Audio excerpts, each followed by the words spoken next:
Good morning, beloveds. Oh, you're going to fall off the couch. Okay. Ow. Ooh. Ooh. Somebody needs his claws clipped. He caught me a good one there on my wrist. Okay. So the birds were just talking away this morning. We were like, what are they talking about? You know what they were talking about? The hawk. We have a hawk that our neighborhood's part of his territory. And we were pretty sure we had seen him yesterday. He had landed in the pine tree on our cul-de-sac. But, we weren't sure. This morning we got a good look at him. I may or may not have gotten a good picture of him. So, but that's what the birds were talking about. That, it's in the mid-40s. So, it's supposed to get to 75 today. Like, literally less than a week ago, it was in the teens, and it's going to be 75 today. The weather is weird. And, I mean, our weather is weird. I live on the Gulf Coast. Our weather is weird. This is just unusually weird. So, all right. It doesn't look like you drew blood. Okay. It is December 28th. Our title is Life Flows Through Me.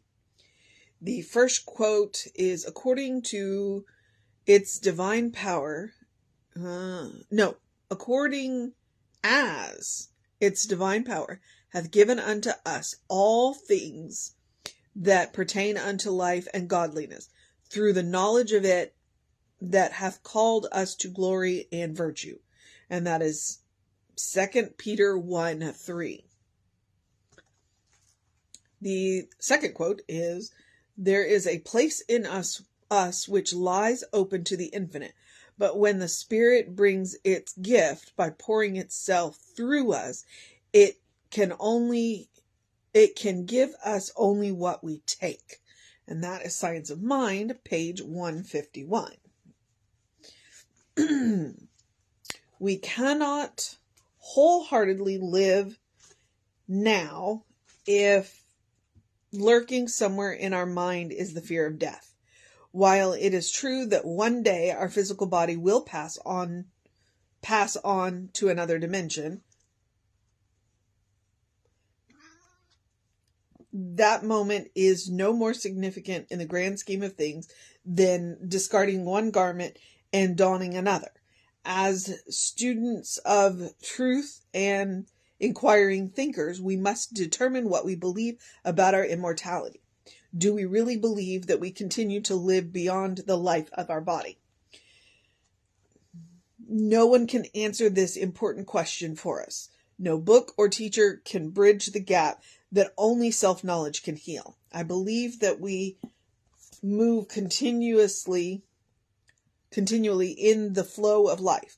I know this intuitively because after much thinking and many questions, I allowed myself to be open to answers, and the answers came, some with subtlety, and some most startlingly. To each and all come the answers our hearts long to know. All we need to do is courageously ask the question.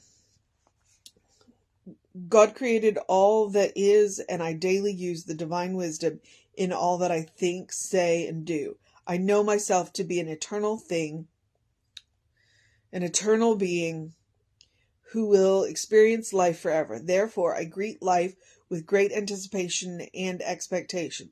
I live and grow every day, and I choose to love, prosper, and create forever. With gratitude for all the paths before me, I live fully. And that is M.S. Margaret Stortz.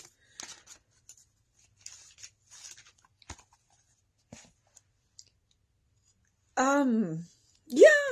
Okay, so that one hits a bit differently than, I know it's the end of the year.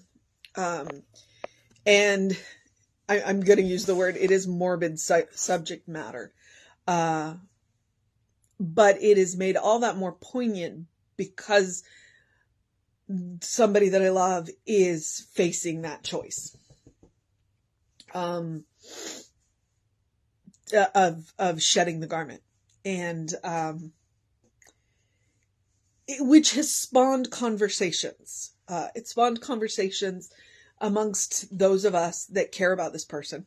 And it spawned conversations just in general, about it. And that was yesterday. My partner and I were talking about, what is to be done, and I think the reality is that we both need to put some paperwork in place.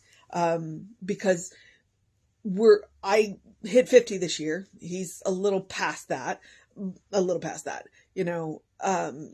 but we do have, the legal certificate, the marriage certificate.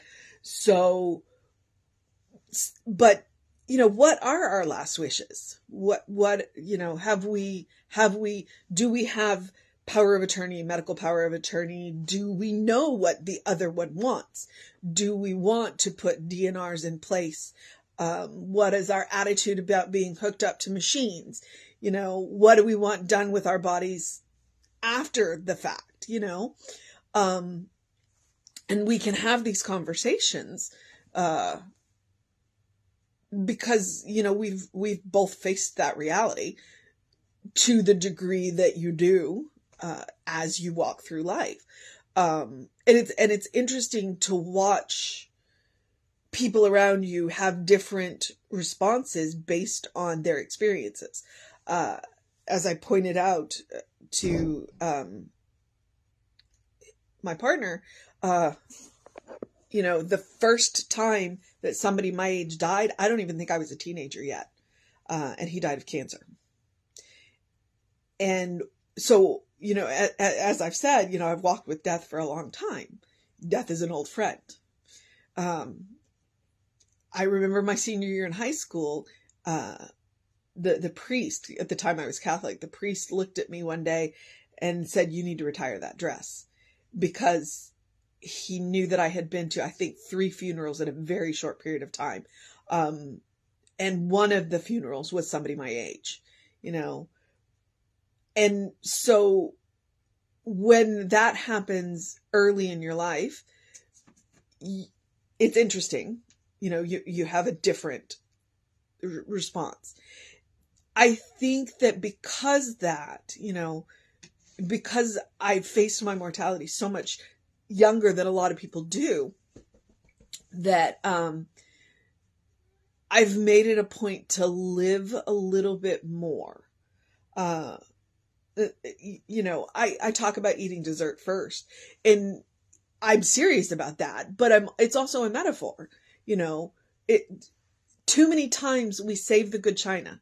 Too many times we save the good clothes. Too many times it's like, well, when I have the place to wear them, too many times, and you never know how much time you've got. But that's the thing is you don't know how much time you've got in this body. And have you made up your mind about what comes next? Because both of us are just like, what? Bury us in the woods. I want to be cremated. I was an archaeologist. I want to be cremated. I understand karma, and I'd like to be cremated. I really like the idea of the tree, but we've had these conversations. We've had these conversations. We kind of understand. It's like, donate what you can donate and cremate the rest and bury me with a tree. And it's not morbid. These are conversations that are necessary. And then you have to go and live your life. You have to go and live your life. Our life is a gift. What we do with it is our gift to spirit. So our life is a gift from spirit, and what we do with our life is, and once it does, it's like when you faced it, and I'm not saying I'm done, but when you've worked on it, you kind of look at it and go, so then when opportunities are presented to you, you go, yeah, no, I'm gonna go do that. And I think that's part of my attitude, it's like, you never know how much time you've got. tell people that you love them, and go and eat dessert first. So, and remember, when I say eat dessert first, it can literally mean eat dessert first, but it's also a metaphor for go and do all the things that you think you want to do. You never know. All right. And so, as I said at the beginning, that this one hits differently because of that.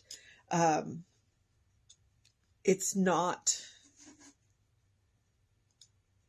things that we all have to do. And once we have at least started the process of working on it, we can go and live our lives more fully. And that's what we're asked to do. And yeah, I talk about the body like it's a vehicle, but another one is a garment. It's like, where my spirit will go after this, I don't know, but I'm okay with it. But right now, I got stuff to do, including I got to go to work. So I think I'm going to wrap this up. Let me check back with Margaret. It's Margaret Stortz. I don't know if I said that. And see if I did her justice.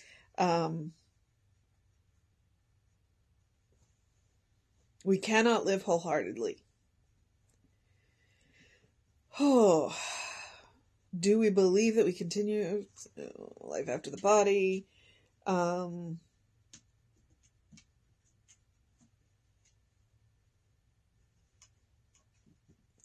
going to use the quote.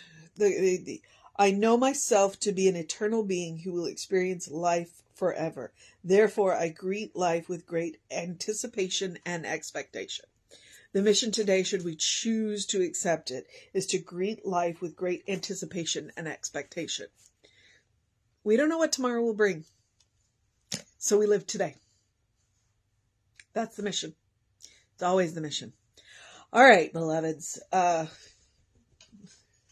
don't know what the duck's talking about today. I doubt he's talking about the hawk, but greet life.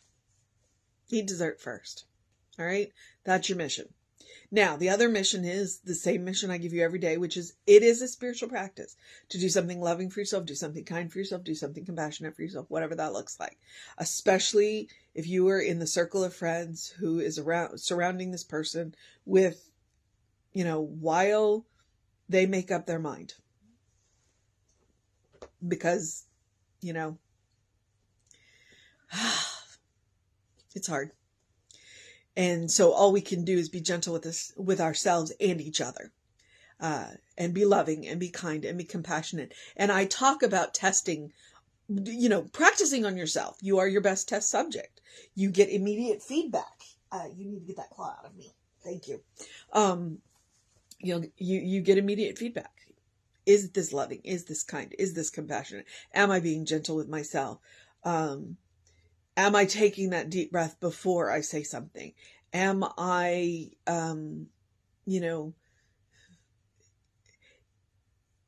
letting people know what's going on without burdening them? That's the, loving, kind, and compassionate, because you got to be loving, kind, and compassionate with yourself and others when you're dealing with situations like this. And make room for joy. Make room for joy.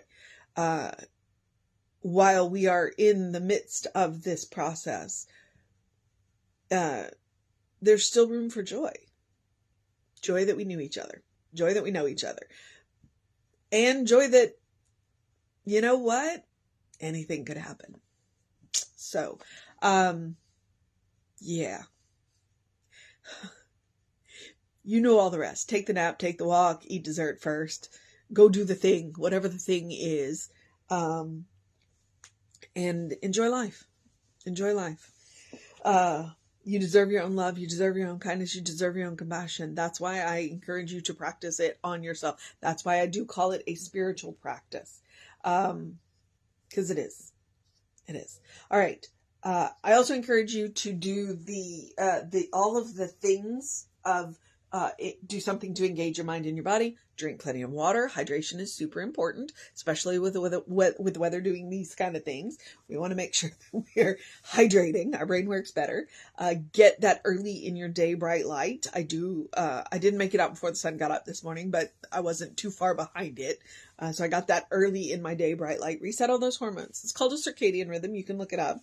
It is a real thing. It's about a hormone balance. And you got a bunch of them, and serotonin and melatonin are just a couple of the hormones. But if you get that circadian rhythm balance, those hormones balanced, you'll have more energy during the day. You'll sleep better at night. It's science. You can look it up. And then here's where we look at the words from Ernest Holmes. Open the windows of your soul. Allow the breath of heaven to remind you, you do live in heaven right here, right now. It's a reminder that heaven is a state of mind. It's a state of consciousness. It means that once we have activated the Christ consciousness within us, we can create heaven anywhere we are. And we can create heaven no matter what's going on around us. I absolutely believe it is a superpower, but it is a superpower that every one of us have. All right. I talk about the Christ consciousness like it's software. We come pre-installed with it, and the password to activate it is love. And love looks like a lot of things. It looks like self-care. It looks like joy. It looks like peace. It looks like compassion. It looks like kindness. It looks like gratitude. And so that's one of the reasons why Emma's advice is so good when we are opening our soul, opening the windows of our soul, we look for the good and praise it. All right. I have faith in you. You know how to do this. All right. This is the social media part. We are Creative Life Spiritual Center. We are Creative Life Spiritual Center, Creative Life Spark. I am the running Rev Ryan on the social medias that I am on. So please check those out. I'm particularly proud of the playlists on YouTube, for both of us. So, and if you've not experienced our YouTube channel, I say go to the playlist and look for the soul sessions. They're amazing and they're wonderful. And, and then you've got, several years of Reverend Jesse's talks. So good stuff. Okay. And you want to know what's going on with the center, please email info@creativelife.org. That is our constant contact. And the hot links that are hot. You can, when you click on them, they will take you either directly to the information you want or to the person that will get you the information. So, check those out. And here's where I'm going to encourage you to have a great day, a wondrous day, a fantastic day, a magical day, an enchanted day, a wonder-filled day, a be gentle with yourself day, a take a deep breath day, know that it's going to be okay day, a sunny day, because it is here. The weather's going to take a turn for the weird tomorrow, so a sunny day. A good day, and if that is too much pressure, simply have a day. Because you're enough, just as you are. You are a beloved child of God. You are a brilliant light. You are a divine spark. You are God in motion. You are spirit in action. You are. All right. Okay, so know who you are. Ask the questions. That's what Margaret was talking about today. Ask the questions and then be open to the answers. So, okay, I kind of lost my train of thought. So here's where I will remind you, Reverend David should be on around 5 p.m. with you. I'll be back with you around 9 a.m. tomorrow. Take care of yourself. Know that you are loved, and I will see you next time.